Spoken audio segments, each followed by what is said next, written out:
கொஞ்சம் வாஸ்தவமா பேசுவோமா? பொதுவாவே சொல்லுவாங்க, மண்ணு, பெண்ணு, பொண்ணு, பொருளு, பணம். இது மேல எல்லாருக்கும் நெறைய ஆசை அதிகமாவே இருக்கும் அப்படின்னு. நமக்கெல்லாம் ஆசைக்கு பஞ்சமே கிடையாது. அதுலயும் மிகப்பெரிய ஆசை எது மேலனா, அது பணம் மேல கொஞ்சம் அதிகமாவே இருக்கும். நம்ம வாழ்க்கைக்கு காசு தேவை அப்படின்றதுல எந்தவித மாற்று கருத்தும் இல்ல.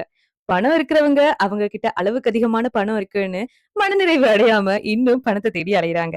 அதே மாதிரி இல்லாதவங்க அவங்களோட வறுமைய தீர்க்கிறதுக்காக பணத்த தேடி அலையுறாங்க.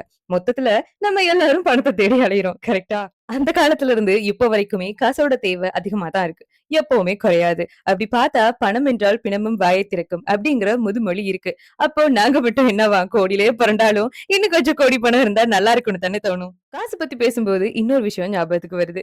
காசு வெற்று காகிதம் அப்படின்னு சொல்லுவாங்க. அப்படின்னா வெறும் பேப்பர் அப்படின்ற மீனிங் தான். ஏன்னா காச கொண்டு போய் ஒரு கழுதை கிட்ட குடுத்தா பணம் என்ற சங்கோஜமே இல்லாம, எந்த ஒரு எண்ணமுமே இல்லாம அது அசை போட்டு தின்றுமாம்.